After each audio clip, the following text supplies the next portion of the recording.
नमस्कार, मैं हूं सत्येंद्र सहयोगी। आप देख रहे हैं आज का यूपी खबर। जैसा कि आप देख रहे हैं कि हम आज जो है प्रयागराज के युवा साथी हमारे हैं जो कि आज इंटरटेन कर रहे हैं, बैट वगैरह खेल रहे हैं।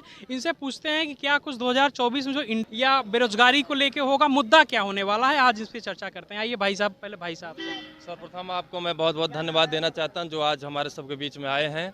मैं बताया चुनावी मुद्दम देखिए जो 2024 का चुनाव होने वाला है, इंडिया और एनडीए।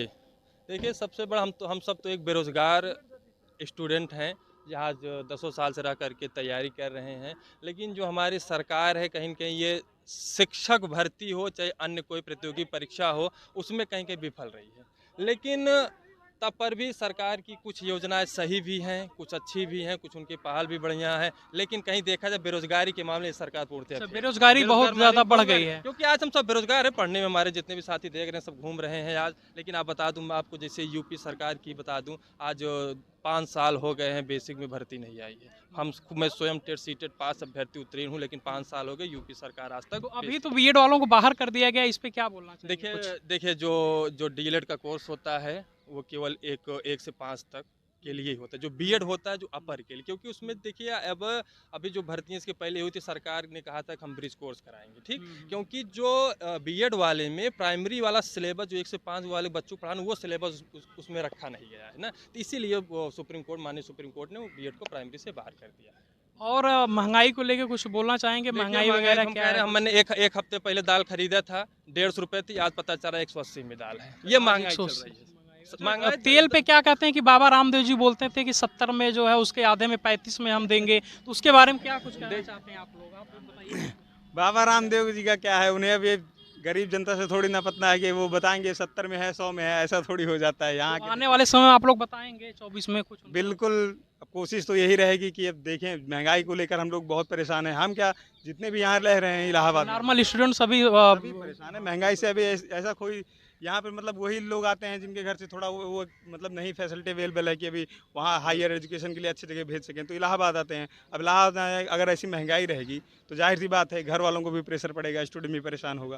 तो महंगाई पे थोड़ा सरकार को, इंडिया जो गठबंधन हुआ है भाई साहब, इससे क्या एनडीए जो है उससे कुछ बौखलाई सी लग रही है क्या? क्योंकि जो अभी देखिए जो G20 सम्मेलन हुआ है उसमें उसमें बाकायदे जो है प्रेसिडेंट ऑफ भारत लिख के आ रहा है, तो ये क्या सही है, उचित है? देखिए जो भारत नाम है हमारा, बहुत प्राचीन काल से नाम भारत आया है। जो हम, जहाँ तक मेरी मानना, जो हमारे विशेषज्ञ बताते हैं इंडिया अंग्रेजों का दिया हुआ नाम है, लेकिन जो भारत है यही का नाम है। जो हमारे जो यहाँ के भारत के वंशज, भारत वंशज तो उन्हीं के नाम से, इस पर कोई आपत्ति। भारत बहुत अच्छा नाम भी है, बहुत सही भी है, लेकिन जब देखिए G20 सम्मेलन, लेकिन अगर नाम बदलने से कुछ विकास होगा कि अगर नाम बदलने से विकास हो तो बेटर हो? विकास तो हम नहीं कह सकते, जो हमारी पुरानी धरोहर थी उस पर थोड़ा अच्छा लग सकता है, बढ़िया हो सकता है, लेकिन कहीं विकास के ना, विकास हमको नहीं अच्छा लगता है कि भारत और नाम बदलने से कहीं विकास हो जाए। विकास शब्द नहीं है। लेकिन जो आप एक G20 वाली बात करें, G20 में भारत में का आगाज जो हुआ, भारत ने जो अध्यक्षता की, उसका जो आयोजन किया बहुत अच्छा रहा। कई देशों के प्रेसिडेंट हो चाहे प्राइम मिनिस्टर वहाँ आए एक साथ, अभी तक कभी ऐसा नहीं हुआ था कि कई देशों के प्राइम मिनिस्टर और ये 18वां सम्मेलन अपने यहाँ अपने यहाँ हुआ है, जो भारत ऑर्गेनाइज किया है। बहुत अच्छा, ये अपने यहाँ जो अभी सम्मेलन जो खर्च किया 900 करोड़ का खर्च होना चाहिए, इसका टेंडर था, तो ये 4100 करोड़ रुपया कैसे खर्च हो गया? कोई घपला तो नहीं है बीच में कुछ? अब देखिए ये तो अब नहीं पता। अच्छा, जो विकसित देश हैं जैसे आपको जो है अमेरिका हो गया, जापान हो गया, इटली हो गया, जर्मनी हो गया, ये सब जो वहाँ में मेजबानी जब होती है तो वो सब 200 300 400 करोड़ में सब सफल कर देते हैं ये सब सम्मेलन। तो यहाँ पे इतना ज्यादा पैसा कैसे खर्च हो गया? देखिए हम बता रहे हैं, जो पहले भारत एक सोने की चिड़िया कही जाती थी, भारत के पास बहुत धन संपत्ति था, बहुत लुटेरे लूट के लिए चले गए, लेकिन प्रेजेंट टाइम विदेशों में यही था कि भारत एक गरीब देश है। तो मोदी जी नहीं दिखाना चाह रहे थे, झुग्गी झोपड़ियों वाले को बेघर भी कर दिए, उनको हटवा दिए, पोस्टर बैनर लगवा दिए, बस केवल दिखाना चाह रहे थे कि हम चांदी के चम्मच से खिला रहे थे, हम बहुत धनवान है, हमारे पास सब कुछ है, बहुत जो हम भी विकसित राज्य पर हम भी कदम रख रहे हैं ना, केवल बस इतना उनका उद्देश्य था, बस और उसमें कुछ। तो क्या भाई साहब दिखाने से भारत का नाम ज्यादा ऊपर हो जाएगा? जी नहीं, हमें नहीं लगता कि दिखाने से अगर कोई नाम ऊपर हो जाता है, क्योंकि देखिए जो वास्तविकता है वो सबको पता है। अब उसके बारे में अगर हम कह दें कि नहीं ये चीज़ बहुत अच्छा है, अब G20 सम्मेलन हुआ, वहाँ पे झोपड़ियों वालों को बाहर कर दिया गया, बेघर हो गए, ये सब बहुत सारी समस्याएं हुई, तो ऐसा नहीं है कि दिखाने से हम बड़े हो जाएंगे। एजुकेशन शिक्षा कुछ सही हुई 10 साल में कि कुछ क्या हुई? अगर हम ये कहें एजुकेशन में, तो इस टाइम सबसे बहुत बुरा हाल है। एजुकेशन सिस्टम का सब मतलब जो भी सेक्टर है एजुकेशन का सबसे बहुत ही बेकार स्थिति हो गया है इन 10 साल में अगर देखा जाए तो। क्योंकि तो आप लोग क्या बदलाव चाहते हैं कि रिपीट सरकार गवर्नमेंट चाहते हैं, क्या चाहते हैं? देखिए अभी इसके लिए अभी हम कुछ कह नहीं सकते, मतलब एकजुट होना पड़ेगा अगर कुछ भी करना है आपको। फिलहाल अभी देखते हैं, क्योंकि अभी गवर्नमेंट अभी मतलब चुनाव होने वाले हैं और वैकेंसियां भी सुनाई पड़ रही हैं कि आ रही हैं। अगर हम लोगों को रोजगार के लिए कोई व्यवस्था की जाती है तो फिर गवर्नमेंट सही है, अन्यथा अच्छा, फिर ये बताओ 200 रुपया सिलेंडर का दाम कम हो गया, क्या ये 200 रुपया अभी क्यों कम हुआ, इसके पहले क्यों नहीं कम किया गया? क्योंकि चुनाव आ रहा है, सीधी सी बात है। चुनावी लॉलीपॉप है ये तो सीधा सा फंडा कि जब चुनाव नज़दीक आएगा आप पेट्रोल कम कर दीजिए, जो गैस सिलेंडर कम कर दीजिए। आप 6 महीने क्या कहते हैं जनता, क्योंकि हमारे यहाँ की जनता जो है थोड़ा जो देखती है वो करंट का फ़ायदा देखती है, क्योंकि शिखर सम्मेलन हो रहा है, क्या हो रहा है, इससे एक गरीब झोपड़ी वाले को कोई मतलब नहीं है, क्योंकि वो वहाँ तक सोच ही नहीं सकता है।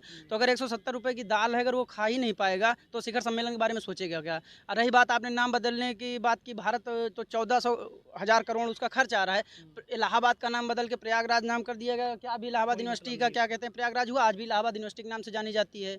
ठीक है, आपका जो हाई कोर्ट है वो भी इलाहाबाद के नाम से जाना जाता है। तो नाम बदल, मेरा नाम विनीत है, घर का नाम कोई दूसरा है, तो अगर हम घर जाएंगे तो मेरी हाइट 2 फीट बढ़ थोड़ी ना जाए, वो तो जैसे वैसे ही रहेगी, इसमें कोई परिवर्तन नहीं होने वाला है। बहुत सीधी सी बात है। अगर यही 14,000 करोड़ अगर हम युवाओं के बीच में लगा दें तो हो सकता है कि अगर हम लोगों का विकास होगा, अगर हम लोगों का विकास होगा तो देश का विकास होगा, क्योंकि युवा जो है वो देश की शक्ति है। जी, बेरोजगारी के मामले में ये सरकार बहुत ही फिसड्डी है। ये आए दिन मतलब अभी यूपी टेट हुआ था 2021 में, वो भी कैंसिल करा दी। उसके बाद लॉलीपॉप दिया 17,000 का बेसिक में भर्ती देने का लॉलीपॉप दिया। चुनाव के वक्त लॉलीपॉप दिया हम लोगों को, बहुत ही अच्छी तैयारी कर रहे थे, लेकिन उसके बाद कोई वैकेंसी नहीं। और मुझे लग रहा है 24 में भी कोई वैकेंसी देखने को नहीं मिल पाएगी। 24 में आप लोग बदलाव चाहते हैं, क्या चाहते हैं? जी, बदलाव की बात नहीं, हमें बस रोजगार चाहिए। हम बस शिक्षक भर्ती के लिए हम लोग तैयारी करते हैं, सीटेट टेट और सीटेट 2-2 बार क्लियर बैठे हैं, लेकिन कोई भर्ती नहीं दे रही है सरकार। बहुत ही बिहार देखो, बिहार पहले बिहार यूपी में में अभी, आता था, हाँ। यूपी में बिहार के बच्चे यहाँ भर्ती देखने के लिए आते थे, आज यूपी का बच्चा बिहार जा रहा है भर्ती देखने के लिए। ये बहुत ही सरकार फिसड्डी है, शिक्षा के मामले में, रोजगार के मामले में बहुत ही फिसड्डी है, और कानून व्यवस्था थोड़ी अच्छी है।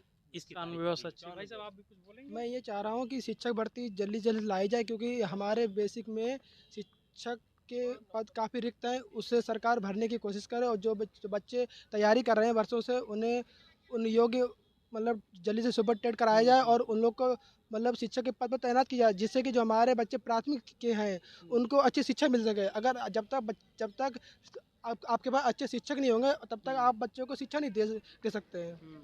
तो मैं ये चाह रहा हूँ कि जल्दी से जल्दी आप शिक्षा व्यवस्था जो है अच्छी होनी अच्छी चाहिए, की वैकेंसी आनी हाँ चाहिए। वैकेंसी आनी चाहिए, क्योंकि जब तक आप हमारे जो प्राइमरी के बच्चे हैं ये हमारी रीढ़ होते हैं, अगर इन्हें अच्छी शिक्षा नहीं मिलेगी, और अच्छी शिक्षा तभी मिलेगी जब हमारे पास शिक्षक होंगे। शिक्षक हमारे पास कमी है तो हम उन्हें अच्छी शिक्षा नहीं दे सकते हैं। तो और साथ में जो यूपी में रोजगारी के अभाव है, बच्चे रोजगार की तलाश में बिहार जा रहे हैं। और एक ज़माना था जब बच्चे बिहार से यूपी में आते थे, उसमें बिहार मतलब यूपी में मतलब नौकरी आती थी, अब नौकरी का अभाव है। तो मैं चाह रहा हूँ सरकार से कि नौकरी लाई जाए, थोड़े भी काफ़ी इस चलिए, तरीके से। बहुत बहुत धन्यवाद आप लोगों का। तो हमारे बीच में ये काफ़ी सारे लोग थे, अलग अलग विचारधारा के लोग हो सकते हैं, अलग अलग पार्टी से लोग हो सकते हैं, लेकिन इन लोगों का एक ही मुद्दा है कि रोजगार जो है, शिक्षा व्यवस्था जो है सही किया जाए। शिक्षा व्यवस्था बहुत ख़राब चल रही है, यही सब तमाम मुद्दे हैं जिससे कि युवा आज का प्रयागराज का खास तौर पे युवा जो भी यहाँ पे अध्ययन कर रहे हैं काफ़ी जो है विचलित लग रहे हैं, काफ़ी परेशान लग रहे हैं। तो धन्यवाद, अब मिलते हैं अगले वीडियो में। Thank you.